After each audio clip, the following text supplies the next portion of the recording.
guys, welcome to Classic Rock, Country Music Facts and Trivia. Thank you for being here. Today's video is on Elvis. I know Elvis never doesn't draw many viewers here for some reason. But Elvis in his coffin, in his casket, and how the National Enquirer pulled off its biggest scoop of all time. When Elvis Presley died suddenly at age 42 on August the 16th of 1977, the world's press descended on his Graceland mansion. But America's top tabloid publication, the National Enquirer, had its own focused, mandated mission: get the picture of Elvis in his coffin. In his 2004 memoir, The Untold Story, Ian Calder, the Enquirer's longest-serving editor-in-chief and the man who set the mandate, explained what inquiring minds wanted to know, and some still do, how his editorial team pulled it off. With that, Calder described as an army of 25 editors, staff reporters, and freelancers commanded by an on-the-ground editor in Memphis, Tennessee. The Enquirer had a small window of opportunity to get the coffin photo before the King's funeral 47 years ago. The whole power of the Enquirer was unleashed, and that was some power, Calder wrote. There was $100,000 in cash to buy up accounts of Elvis' last hours from relatives, paramedics, and Presley's live-in girlfriend, Ginger Alden. But as Calder recalled, we needed just one more thing: a picture of Elvis in his open casket. Tens of thousands of mourners paid their respects to the king lying in state at Graceland, but photos were forbidden. And guards were on duty at all times, said Calder, who ran the talked about tabloid for 20 years. One photographer dressed as a priest hid his camera in his hollowed out Bible. There was also a plan to have someone faint near the coffin and in the confusion snap the shot of Elvis. But in the end, security was too good. Eventually, an Enquirer photographer followed a young man he identified as a Presley family member to a nearby bar, struck a deal with the guy who it turned out was one of Elvis's cousins, and definitely interested in huge money. Given a plastic mini camera with a flash and range set to 5 feet, the cousin stood loyally by as thousands shuffled past the coffin. After the viewing, he stayed on in the house with the other relatives, just talking and drinking. In the middle of the night, the cousin sneaked into the darkened viewing area and flash, flash, flash, flash. 4 times he snapped the king at rest.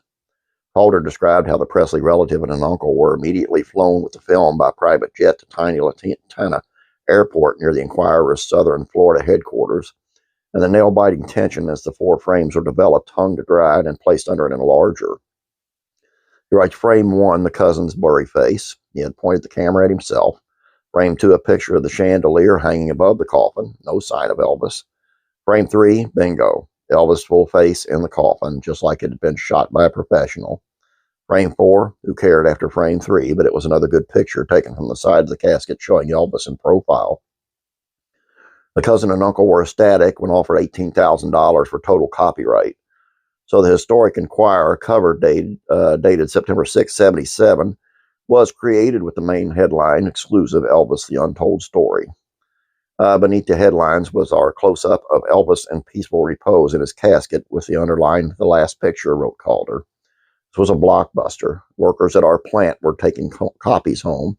Our delivery drivers were grabbing them. And when the issue went on for sale, pandemonium erupted some southern supermarkets. He added, in Tennessee, we were sold out in 48 hours. Readers were ringing our office begging for copies. Calder also recalled a reporter from the AP asking in an interview, Enquirer is being criticized for running a casket picture of Elvis. What's your response? That was easy, he noted. The mainstream press and TV routinely run casket photos of dead presidents, popes, and monarchs.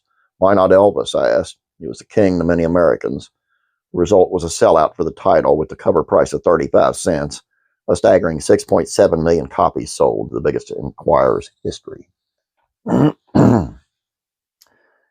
I don't do this to praise the Enquirer. I think it was pretty sick how they did it and why they did it and what, money that does a lot of it. And it's even worse for family members to participate. And I just got no use for any of them. I think the Enquirer's a piece of trash. I just always have. It's nothing to do with this, but it's always full of crap. That ain't true, in my opinion. So I just think, I always wondered how they got that picture, because it was always put out there, oh, it's fake, it's fake. Well, apparently it's not fake. But now we know how it got done, and it makes me think even less of the Enquirer and those 2 Elvis family members, whoever they were.